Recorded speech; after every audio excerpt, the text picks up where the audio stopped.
Dear students, Assalamu alaikum wa rahmatullahi wa barakatuh. Today our topic is the poem number 10 of your English textbook. The name of the poem is From I Explain a Few Things, and this poem it is written by Pablo Neruda. तो पहले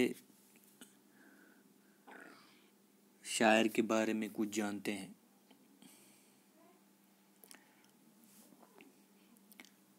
Pablo Neruda, he was actually a great Chilean poet. वो Chilean poet थे जो south American की एक country है.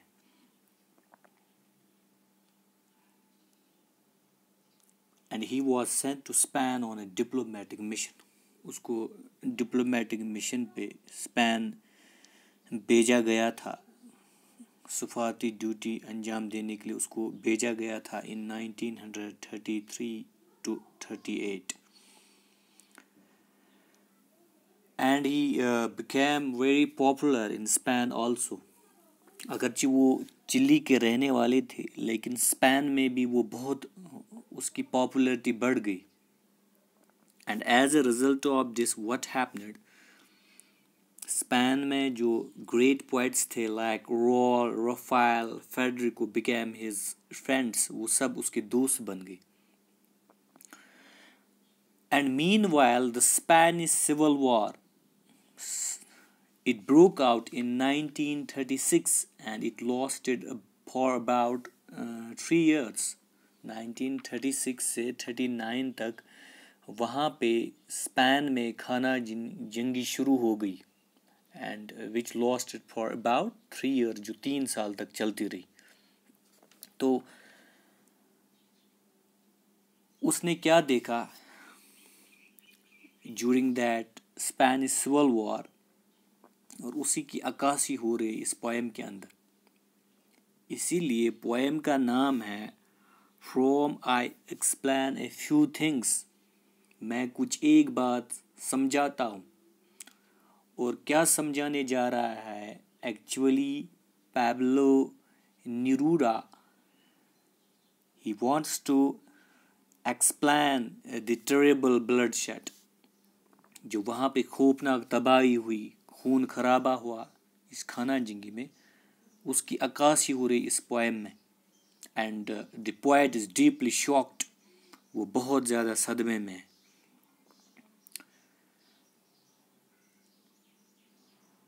Now, let us have a brief introduction to the poem. अब हम इंट्रोडक्शन की तरफ आते हैं कि ये जो पोएम है एक्चुअली ये क्यों उसने लिखी है. The first point is, it's a lamentation on Spanish Civil War. Spain में जो सिविल वार हुआ, तो समझो कि ये एक, जिस तरह उर्दू में एक कसीदा होता है, एक मातमी गीत जो है, द पोएट लेमेंट्स, वो बहुत ज़्यादा पछतावा करता है जो वहाँ पे स्पेनिश सिविल वार हुआ. When he was on a diplomatic mission to Spain and this broke out in 1936. And what happened, क्या हुआ कि वो क्यों ज़्यादा पछतावा करता है, क्यों उसने ये पोएम जो है स्पेनिश वार को उसकी अक्कासी की इस पोएम के ज़रिए. बिकॉज सम नोटेड और some renowned poets, they got killed. Rafael, Albert, Federico, ये सारे उसमें मारे गए. और ये सचमुच में Spain, these were some renowned और great Spanish poets जो शायर के भी वहाँ पे स्पेन में गहरे दोस्त उसके बन गए थे. The second point is, the poet lived in Madrid.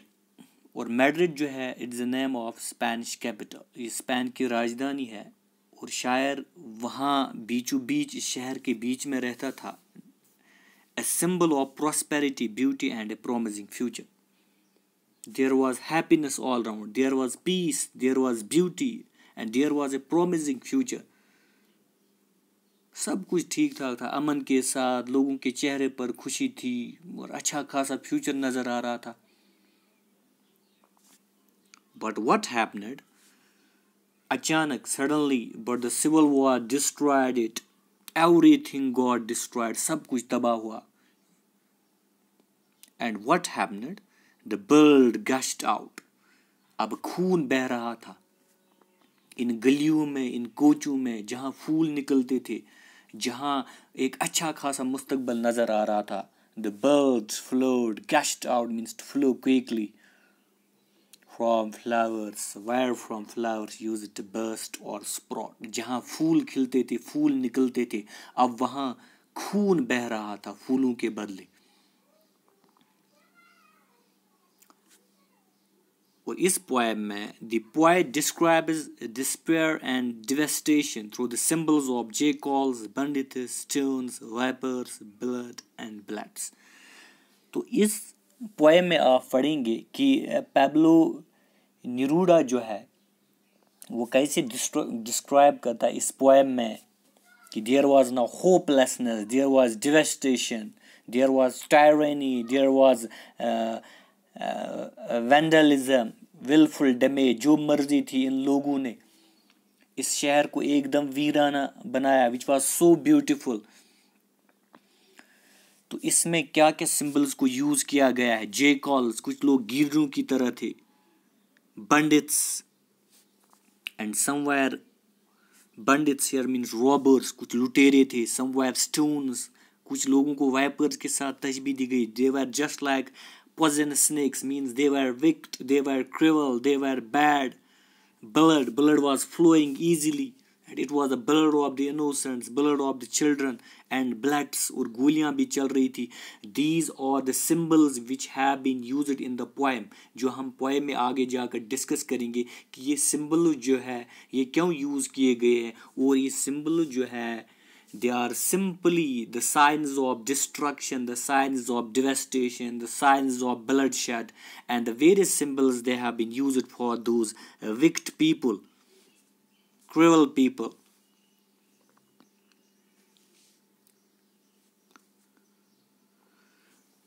और क्या हुआ अचानक, जो पोएट थे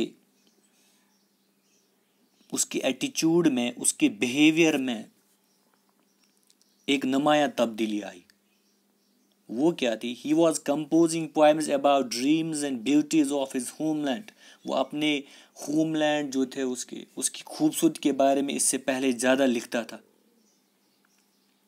और अचानक शायर को क्या हुआ? ही क्लैरिफाइज, वो क्लैरिफाई करता इस पोएम के ज़रिए that how could he do it. अब वो कैसे अपने मुल्क की खूबसूरती के बारे में लिखे. When there was blood everywhere in the streets of Madrid. जब मैड्रिड की गलियों में, कूचों में खून, सस्ता खून बह रहा था, जैसे पानी की तरह बह रहा था. तो इसीलिए शायर कहता है कि अगर मुझसे कोई सवाल करेगा कि why you stopped writing those poems about the beauty of your homeland, और शायर कहता है इसीलिए मैंने जो शायरी है, the poet stops writing poems on the beauty of his homeland. वो अपनी उस होमलैंड के, अपने मुल्क की खूबसूरती के बारे में उसने शायरी लिखना अब बिल्कुल बंद की. Why? It was because of the bloodshed. There was blood everywhere. The blood of Spain's posterity means the blood of Spain's future generation. Posterity means future generation. इन मासूम बच्चों का खून बह रहा था. और इसीलिए शायर कहता he could no longer write those poems of dreams and beauties of his homeland. अब वो कैसे वो शायरी लिख सकता जो वो पहले किया करता था. And there was blood of children all over the streets. हर तरफ से गलियों में बच्चों का खून बह रहा था. और इसीलिए शायर कहता है कि अगर मुझे कोई सवाल करेगा, simply the reason is, इस क्वेश्चन का आंसर वो खुद देता है कि वो अब ऐसी शायरी नहीं करेगा जो वो पहले किया करता था. And the last point is Besides, the poet has used plenty of symbols and some unique phrase which enrich the poem. But at the same time, the poem also is a reflection of the modern world, which has witnessed umpteen wars and enough bloodshed. तो ये poem जो है इसमें modern दुनिया की भी अक्कासी हो रही है। और आजकल हम आंखों से देखते हैं कि there are large number of wars, जंगें हो रही है, जंगों की अक्कासी हो रही है इस पोएम के ज़रिए। And wars they lead to bloodshed, destruction, loss of property, and we get actually nothing from the wars। और इसमें अक्कासी हो रही है कि न सिर्फ स्पेनिश सिविल वॉर में शायर जो है he laments on that particular civil war, but it also reflects the modern world. We are witnessing so many large number of wars even today. The bloodshed is going on, the children are being massacred, the innocents are being killed all over the world, all over the globe, and simply it's a true reflection what's happening in the present world, in the modern world. आजकल क्या हो रहा है तो उसके बारे में भी शायर अक्कासी करता है। And this was the introduction of the poem. From I explain a few things which is actually written by a Chilean poet Pablo Neruda। तो ये आज इंट्रोडक्शन थी। कल हम इस पोएम को स्टार्ट करेंगे और इसकी ओपनिंग लाइन्स को हम कल एक्सप्लेन करने की कोशिश करेंगे। आज हम इतना ही पढ़ेंगे। Thank you. Stay safe and stay at home.